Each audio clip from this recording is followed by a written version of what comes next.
সুপ্রিয় দর্শক, এবার রাজ্য পুলিশের বিরুদ্ধে একেবারে ক্ষোভ উগড়ে দিলেন সুপ্রিম কোর্টের বিচারপতিরা। একজন সাধারণ মানুষকে গ্রেপ্তার করে মহা ফ্যাসাদে রাজ্যের পুলিশ আধিকারিক থেকে শুরু করে উচ্চ পদস্থ অফিসাররা কঠোর পর্যবেক্ষণ সুপ্রিম কোর্টের, তারপরই রাজ্যের পুলিশ আধিকারিকদের একেবারে তুলোধনা সুপ্রিম কোর্টের। শুধু তাই নয়, এবার সুপ্রিম কোর্টের নির্দেশ না মানলে একেবারে আদালত অবমাননার রুল জারির হুঁশিয়ারি দেওয়া হয়েছে সুপ্রিম কোর্টের তরফ থেকে। একজন সাধারণ এবং নির্দোষ মানুষকে গ্রেপ্তার করে এবার মহা ফ্যাসাদে রাজ্যের পুলিশ আধিকারিক থেকে শুরু করে উচ্চ পদস্থ অফিসাররা, তার পাশাপাশি প্রত্যেকটা রাজ্যের পুলিশকেই এবার চরম হুঁশিয়ারি সুপ্রিম কোর্টের। ঠিক কি হয়েছে আজ সুপ্রিম কোর্টে দর্শক, কি পদক্ষেপ নিয়েছে সুপ্রিম কোর্টের বিচারপতিরা দেখুন দর্শক। অনেক সময়েই রাজ্যের একাধিক মামলায় বিভিন্ন সাধারণ মানুষকে হ্যারাসমেন্ট হতে হয়, কোনো কারণ ছাড়াই সাধারণ মানুষকে গ্রেপ্তার করা হয়, এমনকি তাদের থানায় নিয়ে গিয়ে অত্যাচার করা হয়। এই রকম অভিযোগ কিন্তু অনেক সময় উঠে থাকে, কিন্তু যারা আসল দোষী তাদের ক্ষেত্রে কোনো পদক্ষেপ নেয় না উচ্চপদস্থ আধিকারিক থেকে অফিসাররা।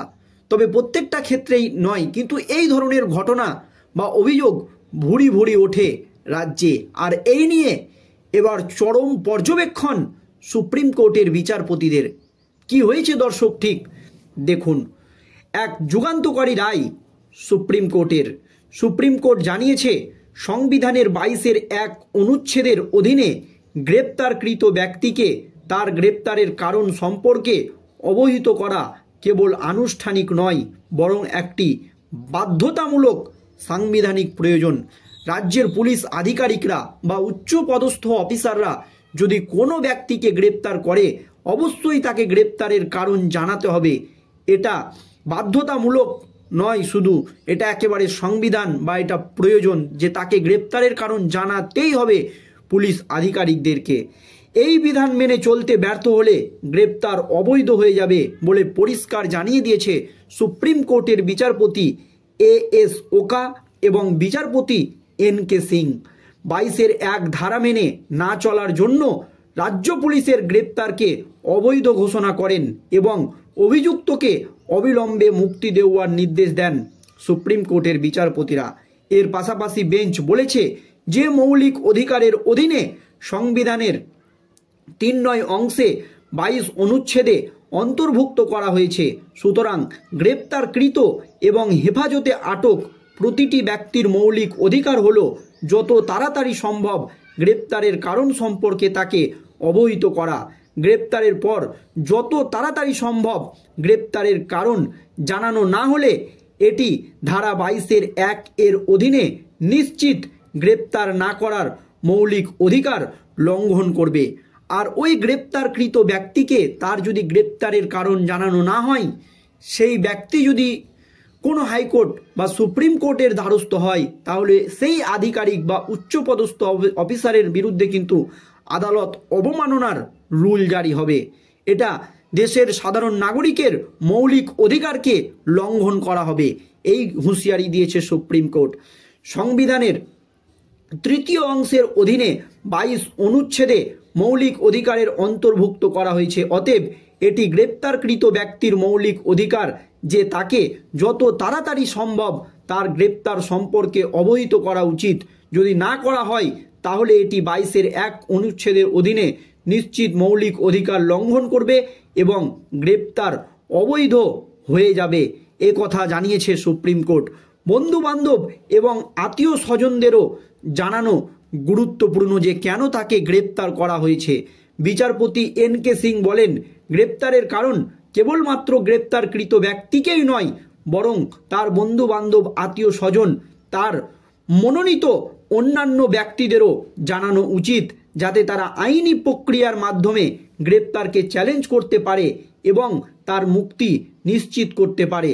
তথ্য প্রদানের আদর্শ উপায় লিখিতভাবে, অর্থাৎ সুপ্রিম কোর্ট বলেছে যে পঙ্কজ বনসাল বনাম ভারত ইউনিয়ন মামলায় তারা পরামর্শ দিয়েছে যে গ্রেপ্তার এর কারণ জানানোর সঠিক এবং আদর্শ উপায় হলো লিখিতভাবে গ্রেপ্তারের কারণ প্রদান করা। মানে যে ব্যক্তিকে গ্রেপ্তার করবে রাজ্য পুলিশ বা যে কোনো রাজ্যের পুলিশ, সেই ব্যক্তিকে লিখিত আকারে তার গ্রেপ্তারের কারণ জানাতে হবে। তবে এটি আরও যোগ করা হয়েছে যে গ্রেপ্তারের কারণ লিখিতভাবে জানানোর কোনো প্রয়োজন নেই, তবে যদি লিখিত পদ্ধতি অনুসরণ করা হয় তবে অমান্য করার বিষয়ে কোনো বিতর্ক হবে না। যদি গ্রেপ্তারের কারণ লিখিতভাবে জানানোর প্রয়োজন নেই তবুও লিখিতভাবে জানালে বিতর্ক দূর হবে। পুলিশ সর্বদা 22 অনুচ্ছেদের প্রয়োজনীয়তা কঠোরভাবে অনুসরণ করবে বা পুলিশ আধিকারিক থেকে শুরু করে উচ্চপদস্থ আধিকারিকদের সংবিধানের এই 22 নম্বর অনুচ্ছেদকে কঠোরভাবে অনুসরণ করতে হবে বলে পরিষ্কার জানিয়ে দিয়েছে সুপ্রিম কোর্টের বিচারপতিরা। তা না হলে গ্রেপ্তার অবৈধ এবং আদালত অবমাননার রুল জারি হবে। সুপ্রিম কোর্ট বলেছে যে যদি ধারা 22-এর 1 মেনে না চলার কারণে গ্রেপ্তার অবৈধ হয় তাহলে ম্যাজিস্ট্রেটকে গ্রেপ্তারের বৈধতা পরীক্ষা করতে হবে। মৌলিক অধিকার রক্ষা করা আদালতের কর্তব্য। ধারা 22-এর 1 লঙ্ঘনের ক্ষেত্রে আদালত যুক্তিযুক্তকে অবিলম্বে মুক্তি দেওয়ার নির্দেশ দেন। মানে যে ব্যক্তিকে গ্রেপ্তার করা হবে তাকে যদি গ্রেপ্তারের কারণ না জানানো হয় আর সেই ব্যক্তি যদি মামলা করে তাহলে অবিলম্বে তাকে মুক্তি দিতে হবে বা এই নির্দেশ দেবে সুপ্রিম কোর্ট। আইন অনুসারে জামিন নিষিদ্ধ হলেও জামিন মঞ্জুর করাটাই ভিত্তি হবে বলে পরিষ্কার জানিয়ে দিয়েছে সুপ্রিম কোর্ট। যদি সেই ব্যক্তিকে অকারণে গ্রেপ্তার করা হয় বা তাকে গ্রেপ্তারের কারণ না জানানো হয় তার ফ্যামিলি বা পরিবারকে, তারপর সেই ব্যক্তি যদি মামলা করে তাহলে আইন মঞ্জুর না করার পরিবর্তে তার কিন্তু প্রথমেই জামিন হয়ে যাবে। তাই রাজ্যের পুলিশ বা আধিকারিকরা এবার থেকে যদি কাউকে গ্রেপ্তার করে তাহলে অবশ্যই সেই ব্যক্তিকে গ্রেপ্তারের কারণ জানাতে হবে। শুধু সেই ব্যক্তিকেই নয়, তার পরিবারকেও কিন্তু গ্রেপ্তারের কারণ জানাতে হবে। শুধু শুধু কাউকে গ্রেপ্তার করে হ্যারাসমেন্ট করা যাবে না বা জেলে আটকে রাখা যাবে না।